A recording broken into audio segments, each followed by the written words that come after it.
రవీందర్ ముదిరాజ్ ఆధ్వర్యంలో ఓటు నమోదు ప్రాముఖ్యతపై వినూత్న అవగాహన కార్యక్రమం నిర్వహించారు. Suraram colony, first home, second home, Suraram X road, bus stop పరిసరాల్లో ప్రజలకు నేరుగా కలుస్తూ ఓటు నమోదు చేసుకోవాలని సూచించారు. ఈ సందర్భంగా కోల రవీందర్ ముదిరాజ్ మాట్లాడుతూ ప్రతి అర్హుడు తప్పనిసరిగా ఓటరుగా నమోదు చేసుకోవాలని కోరారు. భవిష్యత్తులో ఓటరు గుర్తింపు కార్డును ఆధార్తో అనుసంధానం చేసే అవకాశం ఉండవచ్చని, అందువల్ల ముందుగానే ఓటరు నమోదు చేసుకోవడం మంచిదని ప్రజలకు వివరించారు. అలాగే మీ సేవా కేంద్రాలు లేదా మొబైల్ ఫోన్ ద్వారా ఎన్నికల కమిషన్ అందుబాటులో ఉంచిన ఆన్లైన్ సేవల ద్వారా కూడా కొత్త ఓటరు నమోదును సులభంగా చేసుకోవచ్చని అవగాహన కల్పించారు. ఈ ప్రచారంలో భాగంగా సొంతంగా కాటన్ వస్త్రంపై స్కెచ్ పెన్ తో సందేశాలు రాసిన బ్యానర్లను ప్రదర్శించడంతో పాటు ముందుగా రికార్డ్ చేసిన సందేశాలను మైక్ ద్వారా వివిధ కూడళ్లలో ప్రసారం చేస్తూ ప్రజల్లో చైతన్యం కల్పించారు. ఈ వినూత్న ప్రచారాన్ని పలువురు తమ సెల్ ఫోన్లలో చిత్రీకరించి సామాజిక మాధ్యమాల్లో పంచుకోవడం విశేషం. ఈ కార్యక్రమంలో 60 గజాల శ్యామ్, గుట్ట అశోక్, ఆర్ లక్ష్మీనారాయణ, జి రమేష్, రాజు, ఆంజనేయులు, దేవిరెడ్డి తదితరులతో పాటు సీనియర్ సిటిజన్లు, యువకులు పాల్గొని ర్యాలీని విజయవంతం చేశారు. సర్ కార్యక్రమాన్ని సురారం కాలనీలో దిగ్విజయంగా జరుగుతుంది. సీనియర్ సిటిజన్లు, యువకులంతా కూడా ఈ విధంగా బ్యానర్ కట్టుకొని గల్లీ గల్లీ తిరిగి ప్రతి ఒక్కరు కూడా ఓటు హక్కు రాయించుకోండి.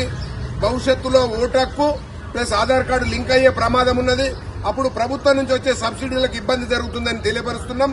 18 ఏళ్లు నిండిన వారు మీ సేవకు వచ్చి అప్లై చేసుకోవచ్చు.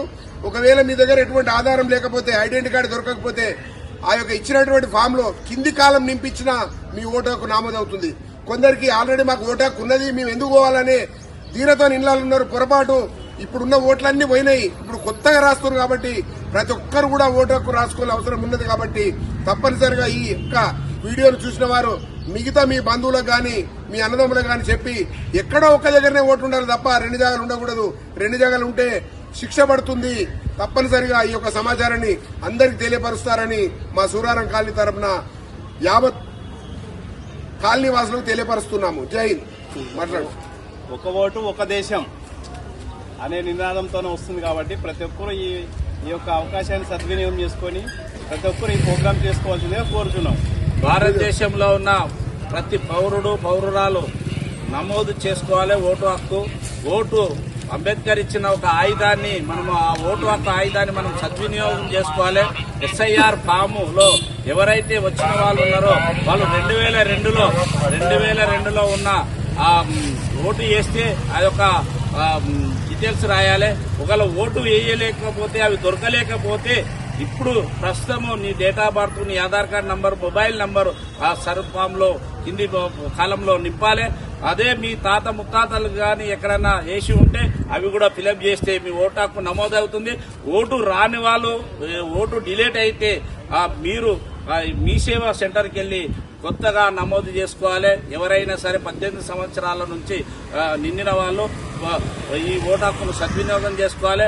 ఈ ఓటు ద్వారా మనము భారతదేశాన్ని అభివృద్ధి చేసుకోవడానికి భారతదేశ పరిపాలన విభాగము ఎలా ఉండాలో మన చేతుల్లో ఉంటుంది. కాబట్టి మనమందరము ఓటు హక్కును నమోదు చేసుకుంటే భారతదేశంలో పౌరుడుగా నియమించబడతాము, భారతదేశ పౌరులుగా ఉండగలుగుతామని తెలియజేస్తూ జై హిందూ, జై భారత్, జై భీమ్.